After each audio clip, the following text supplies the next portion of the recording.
আসলে পজিটিভ রেসপন্সের বদলে আমি একটু গালি বোধহয় বেশি খাচ্ছি। এর রিজনও আছে, মানুষ হয়তো ভালোবেসেই আমাকে বকাটা দিচ্ছে বা গালি দিচ্ছে, বা ক্যারেক্টারটাকে বিলিভ করে হয়তো বা আমাকে গালি দিচ্ছে যে ইরফান সাজা তুমি এটা করতে পারলা, নিজের গার্লফ্রেন্ডকে ছেড়ে দিলাম, তোমার ছোটো ভাই বিয়ে করে ফেললো, তোমার ছোটো ভাই জিতছে, তুমি হাসছো। বাট ইয়ার যাই বলছে অডিয়েন্স এই ক্যারেক্টারটাকে নিয়ে যেভাবে রেসপন্স করছে সবই খুবই ভালো লাগছে আমাদের, কারণ প্রত্যেকটা ক্যারেক্টারকে তার যার যার জায়গায় অডিয়েন্স বিলিভ করেছে, এবং আমরা চেষ্টা করেছি অডিয়েন্সের কাছে আসলে বিলিভেবল একটা গল্প বলতে।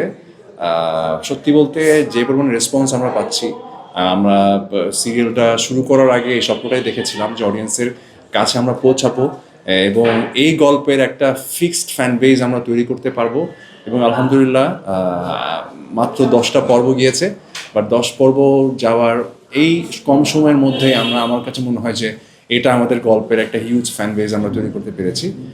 So we are so lucky, এবং অডিয়েন্সদেরকে অনেক অনেক ধন্যবাদ যে আপনারা এত সুন্দরভাবে আমাদের এই গল্পটাকে অ্যাকসেপ্ট করেছেন।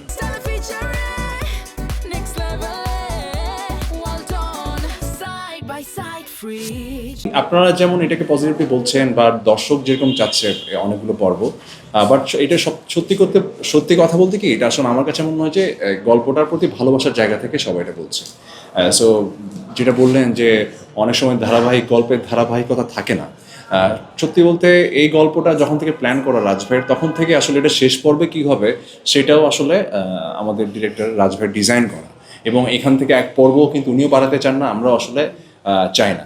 আমরা চাই উনি যেভাবে গল্পটা ডিজাইন করেছেন একদম টান টান রেখে শেষ পর্ব পর্যন্ত, যাতে পুরো গল্পটার চরিত্রের জায়গা থেকে বা গল্পের জায়গা থেকে ধারাবাহিকতা থাকে, এবং মানুষ যাতে অনেক দিন পরে মনে রাখার মতো একটা খুবই দুর্দান্ত সিরিজ পায়, সেই টার্গেটটা নিয়ে আসলে গল্পে নামা আমাদের সবার। আই হোপ শেষ পর্ব পর্যন্ত গল্পটা এরকম টানটানি থাকবে, আরও অনেক টুইস্ট আছে, আরও অনেক ইমোশনাল জায়গা আছে, আরও অনেক টার্ন আছে। তো সব কিছু মিলিয়ে শেষ পর্ব পর্যন্ত হয়তো আমরা মানুষের মনের মধ্যে জায়গা করে নিতে পারবো বলে আমি আশা করি। বৈশ্বিক এই সময়ে আমরা তো আসলে এমনটা না যে শুধু আমাদের দেশের কন্টেন্ট দেখছি, আমরা দেশের বাইরেরও কন্টেন্ট দেখছি। আর এই গল্পের শুরুতে আমরা বলে দিয়েছি বিদেশি গল্প অবলম্বনে এটা ইন্সপায়ার হওয়া। আপনি ইন্সপায়ার্ড হতেই পারেন, এটাতে কোনো অসুবিধা নেই। হ্যাঁ, ইন্সপায়ার্ড হয়ে এখন মানুষ হয়তো বা এখন ইন্সপায়ার্ড আমরা বলেছি এবং কোনো গল্পের সাথে মিল খুঁজে পেয়েছে, এবং কিন্তু সামনে যখন গল্প আগাবে মানুষ আসলে দেখবে যে আমরা শুধু ইন্সপিরেশনটাই নিয়েছি, কিন্তু গল্প আমাদের আঙ্গিকেই আসলে বলা হচ্ছে। হ্যাঁ, সো এটা গল্প যত যাবে মানুষ এটা তত বুঝতে পারবে। ইন্সপিরেশন থাকে, এবং ডেফিনেটলি আমরা এটা স্বীকার করেছি এটা ইন্সপিরেশনাল গল্প, বাট সেই জায়গা থেকে আমরা স্টার্ট করেছি, বাট গল্পটা শেষ হবে বা গল্প আগাবে কিন্তু আমাদের মতো করে।